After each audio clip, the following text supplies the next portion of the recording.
Hindi naman nagustuhan ng China ang presensya ng aircraft carrier vessels sa karagatang malapit sa Pilipinas. Sa isang published article ng Chinese media, sinabi nilang sa pag-ooperate ng USS Ronald Reagan sa rehiyon ay kinukonsente ng Estados Unidos ang Pilipinas sa mga aktibidad nito sa West Philippine Sea. Pero buwelta ng US, I would just say that these visits are part of our alliance. They happen all the time at regular intervals, and other governments can read into it what they will, but we have an ironclad alliance with the Philippines, and we're very glad that we can have these kinds of visits. iginit ang Teka lang, mga utol, no? Ayan na naman yung China, no? Pati, ang lupit nila, no? Kinukonsinte ng US ang Pilipinas. ang lagi kasi nilang statement nitong China, mali ng Pilipinas, no? Na yun, parang illegal tayo doon sa mga teritoryo na yun, kaya nila ginagawa yung mga aksyon na yun. Yun ang galaw ng China, no? Yun ang mga sinasabi ng China. Tapos madalas pa isisisi sa United States of America. Yun ang malupit dito. Basahin na muna natin to. Ito mula sa Inquirer.net. Okay? Aircraft carrier USS Ronald Reagan conducts flight operations off Luzon. Mga karunungan, kaalaman, teorya, kasaysayan, hiwaga at mga bagong tuklas. Alamin natin.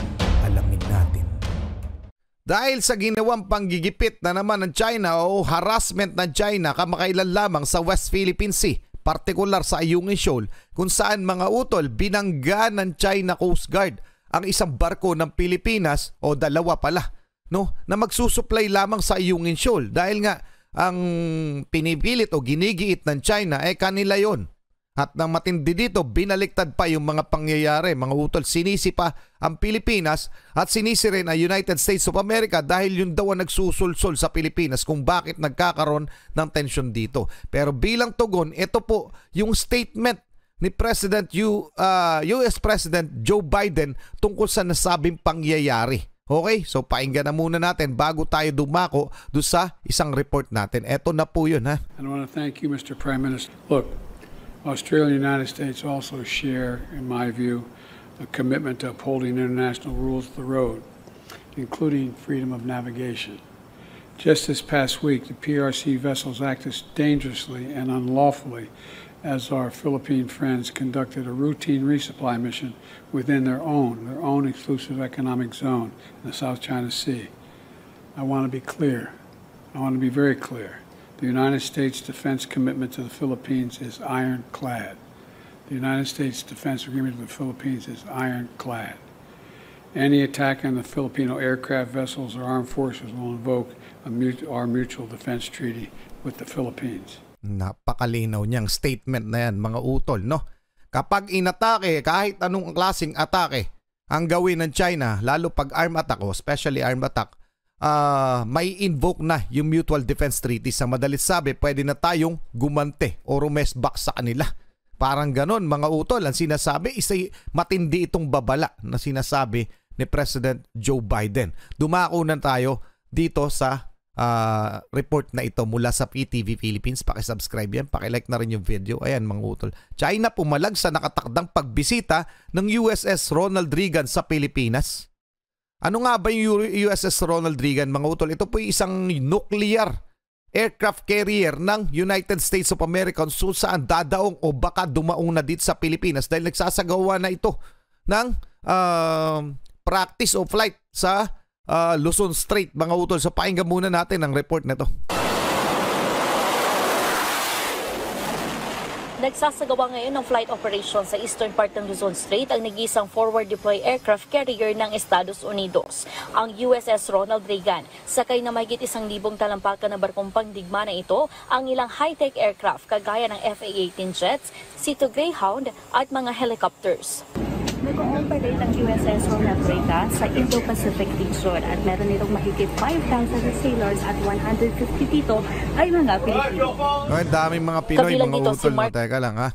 Napakadami palang Pinoy. 150 Pinoy ng US Navy, no? Nakatalaga sa USS Ronald Reagan. Anyway, mga utol, alam na natin kung anong magiging tawag doon? Magiging statement na naman ng China, no? Nang palalabasin nila. Kaya nagkakagulo, nagkakatensyon sa West Philippine Sea o sa South China Sea dahil dito sa Amerika. Ganon ang kanilang pinalalabas. Okay, kasama ng mga kumakampi sa kanilang mga Pinoy na kanilang mga binabayaran. Kaya panay ang panawagan ng ating gobyerno tungkol doon. Okay mga utol, tuloy muna natin. Balikan lang natin yung part na kung saan dito tayo.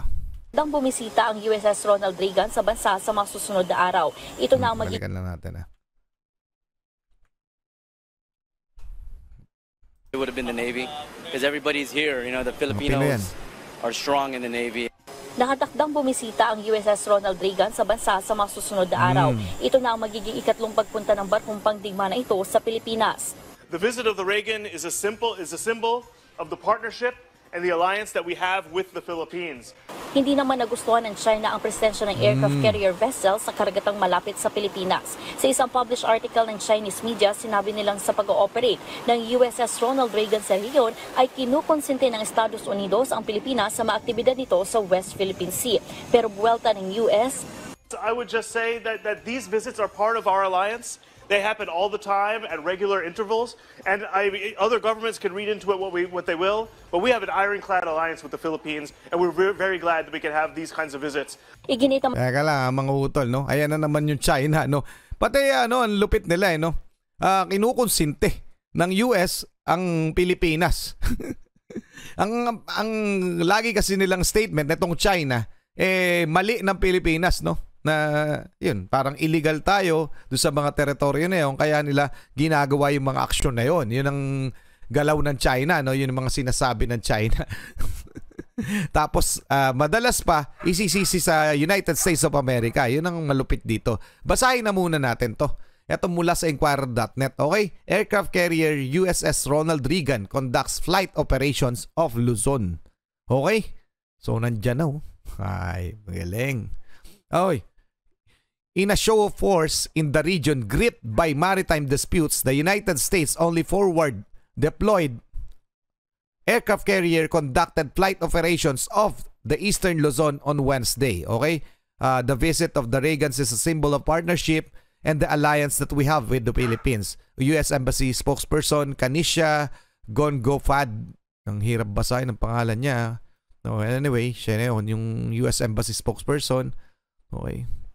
A nuclear-powered super carrier of the United States Navy, the USS Ronald Reagan, is based in Yokosuka, Japan. Okay, alam ko nga nasa Japan ito mga utol. It carries over 5,000 sailors and around 150 of whom are Filipinos. Okay, mga utol. Oh, ito yung sagot, no? Provoking China.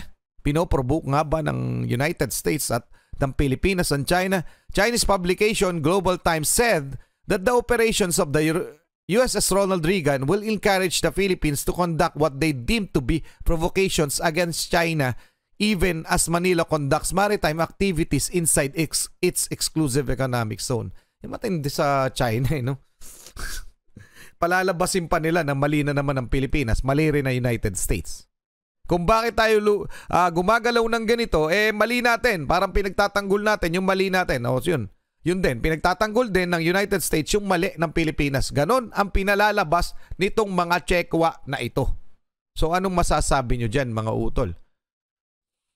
The USS aircraft activities in the South China Sea came at a time when the Philippines have been repeatedly making provocation over China's island and reefs in the region. Grabe, no? Ito yung mula sa Global Times, no? O ibig sabihin, ito'y kontrolado, itong Global Times ay kontrolado ng China government. Okay, Chinese government. So ano masasabi nyo dyan, mga utol? No? Sa mga pahayag na yan, no? Serious escalation. Grabe, no? So anong masasabi nyo, mga utol? Eto, basahin natin. China's latest action was met with torrent and of condemnation from Manila's Western allies, particularly the US, which reaffirmed its support in line with its mutual defense treaty in the country. Okay, so parang narinud ng husto at talagang diniklara na ni President Joe Biden yung mutual defense treaty pero hindi pa po nai-invoke. Okay? Any armed attack sa atin, sa Pilipinas ay may invoke na. So anong masasabi nyo dyan? Painggan naman natin yung panayam kay Secretary Gibo Teodoro hinggil sa nasabing pangyayaring ito. Okay? Sa gitna ng patuloy na pagtaas ng tensyon sa pagitan ng China at Pilipinas, gaano po kaimportante ang pagkakaroon ng pwesto ng Pilipinas sa UN Security Council, lalo na ngayong nangangampanya rin ang ating bansa na makabilang dito? Well, ito'y makakatulong talaga sa paghayag ng ating posisyon. No? Pero kahit na wala tayo sa UN Security Council, kailangan very resonant ang paghahayag natin ng ating posisyon. Katulad po ng ginagawa natin ngayon sa ilalim ng utos ng ating Pangulo, no? Para mapaliwanagan ng ating mga kababayan at sa pangangailangan ng pagkakaisa sa likod ng gobyerno ngayon sa kabila ng mga disinformation na ipinakikita ng China sa buong mundo at tinatanim dito mismo sa ating lipunan.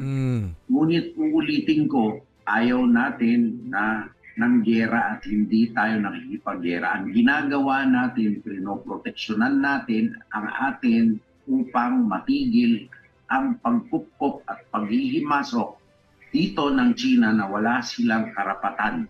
Sa anumang batas, wala silang karapatan sa West Philippine Sea. Napakalinaw nun, mga utol. No? Wala naman talagang karapatan ng China dito sa mga teritoryo natin.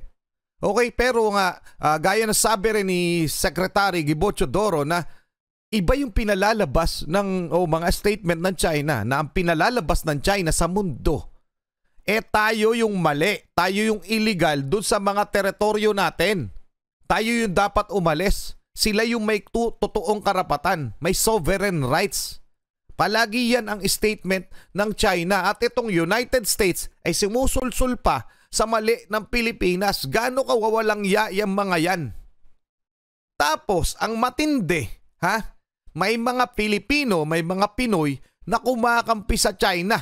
At ang alam natin, syempre, kaya sila kumakampi dahil sila'y bayad para maglabas nga ng mga disinformation, ng mga maling pangyayari. Para ang Pilipinas ay magwatak-watak. Kita mo nakaraan nangyari sa mga sa Senado. Naghiwalay-hiwalay, naghati-hati ang opinyon ng mga tao. So tayo-tayo ang nagtatalo-talo. Hindi na natin naiisip yung ginagawa ng China. Uulitin ko, lilinawin natin, gagayahin ko lang ang mga sinasabi nila Secretary Gibo Teodoro, nila General Browner, ni Jay Tariela. Ang kalaban po sa West Philippine Sea ay China. Kalaban po natin sila in a way dahil inaagawan po nila tayo ng teritoryo, mga Pinoy. Ang Pilipinas inaagawan ng teritoryo ng China. Ano ang hindi nyo makita doon? Ang sinasabihan ko po dito, yung mga Pinoy na kumakampi pa sa China. Okay? So anong masasabi nyo dyan, mga utol? Pa-comment na lang, oh. Wala nang tigil, di ba? Anyway, mga utol, napakaganda rin naman ng statement ni President Joe Biden at itong sinabi ni Secretary Gibo Teodoro. Ituloy muna natin.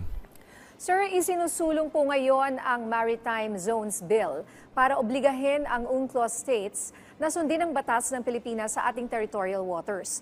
Ano po sa tingin ninyo ang maitutulong nito, lalo na ngayong may escalation na aktibidad ng China laban sa Pilipinas? Ang tulong po nito ay identify ang areas na pwede mag-transit ang mga vessels freely sa internal waters natin. Kaya importante po ito para sa ganon, may klarong basihan kung saan tayo mag-ooperate. At klaro ang jurisdiction natin sa buong mundo at sa loob. Pero hindi po ito makaka-apekto sa ating exclusive economic zone. Ito'y ayon lamang sa UNCLOS kung saan natin binabase din ang ating mga claims.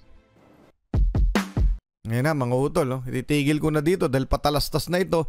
Anyway, basta matibay ang ating claim. Yun na lang yun. At nasa tama naman tayo. Tayo po ay dumedepensa. Patuloy na dumedepensa. Kaya po dumadating dito ang ating mga kaalyadong bansa para lamang proteksyonan ang ating integridad, ang ating seguridad at ang ating mga teritoryo.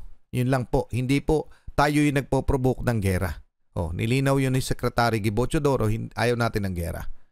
Pero hanggat maaari, mapagtanggol natin ang ating karapatan dyan sa mga katubigan at sa mga isla na inaagaw pilit ng China. So anong masasabi nyo dyan? Pa-comment na lang, mga utol. Hanggang doon lang muna. Maraming salamat PTV Philippines. Maraming salamat sa Inquirer.net. Maraming salamat sa inyo, Maraming salamat mga utol sa walang sawa niyo pagsuporta. Muli ako si Target Achilles in behalf of the Real South Pride Production. Ako nagpapasalamat sa walang sawa niyo pagsuporta. Kayo mag-iingat, keep safe, God bless. Saludo po sa inyo lahat. Maraming salamat po.